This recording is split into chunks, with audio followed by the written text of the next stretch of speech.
Tonight, Port Lincoln residents left shaken after a number of violent incidents over the long weekend. And the design for the new Whele High School revealed. With the latest from around the region, your nightly news with John Hunt begins now. Good evening. Port Lincoln's community has been left shaken after a string of violent crimes were committed over the long weekend. The community is now calling on the government to address the issue, and a warning some viewers may find this story distressing. The terrifying moment as a fight breaks out between two teenagers at a local fast food restaurant, kicking and punching each other in front of shocked onlookers. Outside, children armed with baseball bats kicked in the drive-through window, injuring staff. Community members and their children don't feel safe here anymore. We don't feel safe letting our children go down the front street during the school holidays. Police quickly arrived on scene. 2 boys aged 10 and 11 and 2 girls aged 13 and 14 were arrested and charged with a raft of offences. Children, at the age of, 6 to 14, 15-year-olds are literally roaming the streets. The attack follows a string of recent unrelated crimes. This stolen car was dumped and set alight on Saturday morning. Residents woke to explosions. Support services say it's surprised by the events allegedly being made by the town's youth. It's something that we've been talking about for a long time at West Coast Youth and Community Support, about concerns around vulnerability in the community and our ability to make sure that our young people are supported. Frustrated community members are set to hold a peaceful march this Saturday. The community's had enough. We don't feel safe. We need action taken. Nathan Richter, 7 Spencer Golf News. Police are appealing for a man suspected of starting a house fire in Whele to come forward. CCTV footage captured the moment a man approached a Pickhaver Street home on a bicycle. He appears to throw a Molotov cocktail onto the property, burning his arm in the process. The suspect is being encouraged to seek medical help. Particularly in relation to the fact that they've got injuries, we really do want them to obviously get medical attention for themselves, but also we want to continue the investigation. Anyone with information is asked to call Crime Stoppers. Despite dry conditions this year, the South Australian government says our region's crop production is showing positive signs. The crop value for this year is estimated at $1.8 billion, slightly higher than the previous 2 seasons. While total production is down 23% on the 10-year average, the government says crop performance on the Eyre and York Peninsula has improved on last season. The design for the new $100 million Whele High School has been unveiled in Adelaide today. It's expected to host over 1,500 students when it opens in 2022. The first look at the new Whele High School, with construction to start early next year. Students in Whele who deserve new facilities, modern facilities, and we're very proud of the design that Thompson Rossi and Cox Architecture working in collaboration have produced. The design presented in Adelaide rather than Whele. The Minister says it's a state government initiative that will feature state-of-the-art facilities. The specialist spaces, the flexible GLF spaces with the large sliding door openings, the library, the admin, the performing arts, the double court gym. Our aspiration is that all the learning spaces will be highly connected to the external landscape, and all levels of the building will have a series of landscape courtyards and learning spaces. The Whele Mayor says it's not only the students that will benefit from the new facility. It's going to create hundreds of jobs in construction, and the economic benefit to our community is going to be great. The school will be built between the UniSA and TAFE campuses, with plans to turn this area into an educational hub. The school will also take a special focus on the students' future career pathways. Thinking about what are the industries, the future industries that students in Whele will think about for their future job pathways, that is obviously front of mind when we're talking about STEM facilities. Shari Hams, 7 Spence Golf News. Residents travelling between Port Lincoln and Adelaide will now have some relief from soaring airfares. Regional Express will make its community fares program available on the route. Flying sky high has never been easier thanks to a new deal for cheaper airfares. The Lower Eyre Peninsula Council and airline company Regional Express signing a 3-year growth agreement. What we're seeing is an opportunity to have those cheaper flights. It means that people can not only travel out of Port Lincoln, but lots more people can travel in. Passengers travelling between Adelaide and Port Lincoln can now benefit from $109 flights. That's around a $79 saving to the hip pocket. Port Lincoln Airport is the largest regional airport in South Australia by a long way, but numbers have been falling and it'd be great to see them climb back up. Experts say there was a loss of around 6,000 airline passengers in Port Lincoln last year, with soaring airfares being blamed. And people are actually choosing to drive rather than fly. So this is very good news for everybody who's been asking for this for some time. In return for cheaper fares, council will freeze passenger levies, letting the airline benefit by making no payments to the council.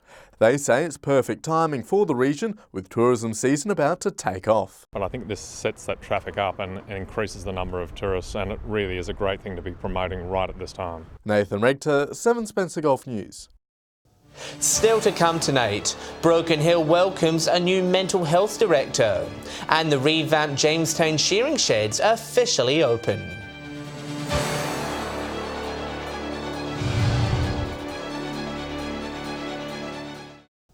Welcome back.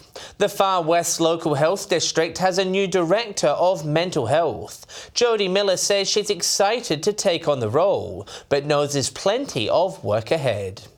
Stepping into an important job. And ensuring that communities and people have access to high quality and safe mental health services is really, really important. Jodie Miller has been working in the Far West region for the past 20 years. All that time she's been involved in the district's mental health portfolio, including drug, alcohol and violence and neglect services. Her tireless work over 2 decades seeing her appointed the new Director of Mental Health. It's an important role as a director to get out there on the ground with your teams and actually see what's going on in terms of the services that we're delivering to communities. Alcohol and drug addiction are major concerns for Far West communities. Jodie says the local health district has an important relationship with its partners to provide ongoing services. We are looking at funding and putting in submission for extra services, and we do acknowledge the community needs for a residential drug and alcohol rehabilitation service. Planning for 2020 services and programs, the focus towards the end of the year. A support project in partnership with the RFDS and Lifeline helping rural people live on the land will be launched soon. So I'll be meeting with all my managers and key team leaders, and we'll be looking at the planning of service delivery and what that looks like, including mental health and drug and alcohol services. Patrick Reinke, 7 Spencer Golf News. A new $250,000 shearing pavilion has been officially opened in Jamestown. The new facility is aiming to bring national shearing competitions back to South Australia. A 6-stand shearing shed to help boost the local industry. Mid-North farmers flocked to Jamestown to witness the new pavilion in action. So the new shed went fantastically well. We had a huge crowd and we had over 30 in the speed shear event, so went really well. The opening event was a close shave, with work continuing on the facility right up until the night before. See, we only finished the shed probably Friday, still working on it Saturday really. Shearing in it on a Sunday. So the Jamestown Showgrounds new facility coinciding with an important milestone. Well, it was just a bit of a coincidence that this happens to be the 50th year of the shearing competition here at Jamestown. Along with speed shearing competitions, the site is set to host TAFE shearer learning schools, filling up a training void in the region. I'm sure it's going to get a lot of usage into the future as a training facility, as well as obviously show shearing. Design between sport shear and training, so it's a bit of a cross of a shed. The show committee eyeing off attracting national competitions to South Australia for the first time in a decade. And being a 6-stand facility, we're really aiming for national shearer finals, which haven't been able to be held in South Australia for the last 15 years. So. The group bid to host the 2021 National Shearing Championship. Dominic Beaton, 7 Spencer Golf News. With Port Augusta's Christmas pageant just 2 months away, the Rotary Club is urging people to start preparing now. Applications for floats are now open, with creatives able to build any design that has kid appeal. More than 30 floats paraded their Christmas spirit throughout the town last year, with organisers expecting higher numbers this year. The event's really big. It sort of heralds in Christmas for Port Augusta, and it's always followed by the party in the park and then the carols on the weekend. The pageant will be held on the first Friday in December. The South Australian Government is set to develop a plan to help grow and protect the Spencer Gulf's mangroves and tidal marshes. It follows new data released by the Goyder Institute for Water Research, which shows shoreline flora is absorbing 20 million tonnes of carbon dioxide every year. $1 million is set to be spent on seagrass restoration in 2020. Whele's Sea Rescue Squadron have taken ownership of a new boat. Locals say the state government donation is much needed, with crews forced to use private vessels. 16 months in the making, these Whele Rescue Squadron volunteers say they're relieved to finally receive their new boat. Have a look at it. It's not a cheap investment, and it's going to be very good for the Whele community, especially in the summer months now that we're coming into it. Excellent timing, because usually everything gets busier over summer period and our call-outs tend to increase. The move is part of a South Australian Government initiative to upgrade rescue vessels. The local MP says it's well deserved. Technologically, it's a very advanced boat. It can virtually operate itself. So it's going to be a real plus for the volunteers here in Whele. Featuring the latest search and rescue equipment, volunteers say they'll soon begin training to use it. We'll start a heavy training regime with a boat, put everybody through their paces and get them used to all the new equipment. And they're also reminding local boaties to register their sailing movements, saying the simple procedure could be a lifesaver. When they launch, to actually log on with us so that we are aware of roughly, we don't want to know their fishing spots or anything like that. Shari Hams, 7 Spencer Gulf News. It's time to prepare your swords and string your bows for Gladstone's annual medieval festival. Fans of the Dark Ages will have a chance to travel back through time on November 23rd. The event, hosted by Gladstone Jail, will host a number of stalls and reenactments commemorating the historical period. Locals are also encouraged to dress for the times. Stay with us after the break. We take a look at this year's Jamestown show. And Britt will have the latest weather forecast.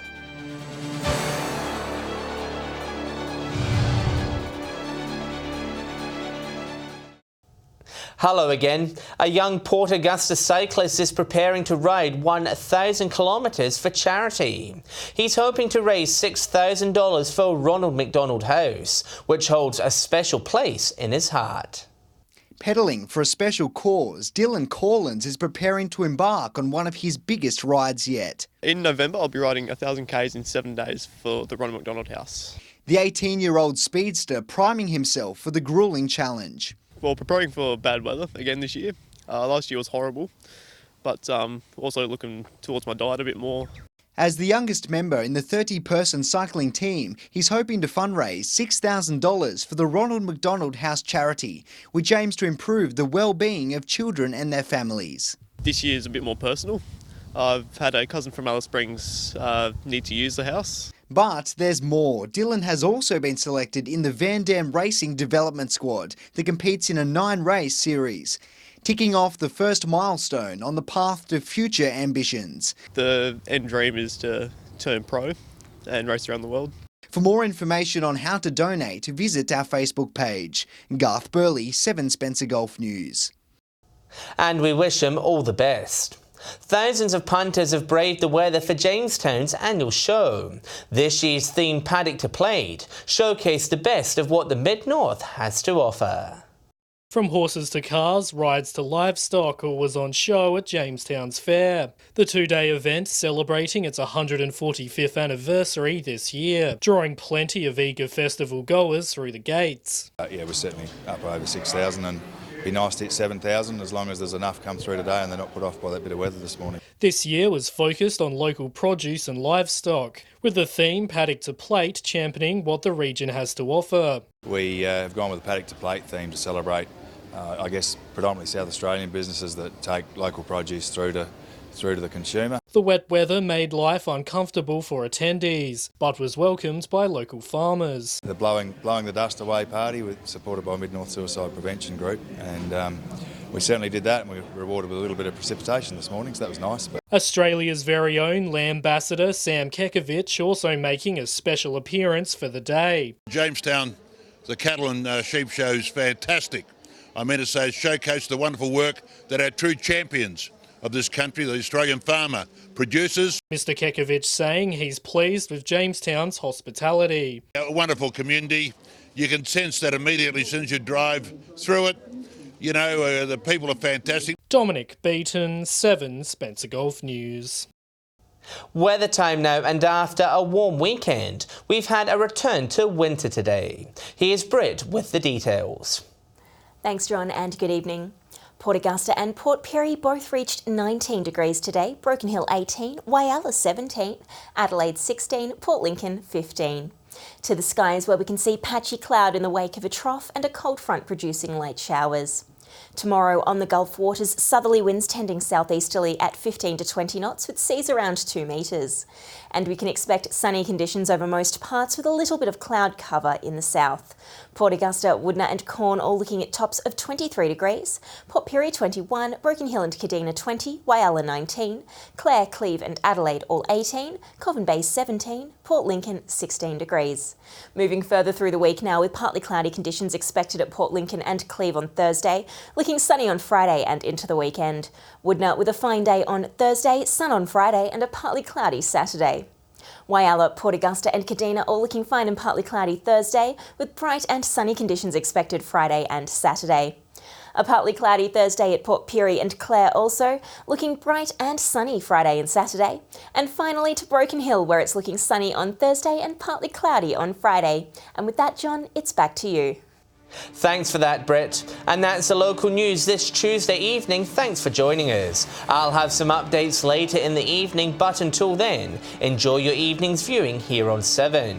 On behalf of the team, it's good night.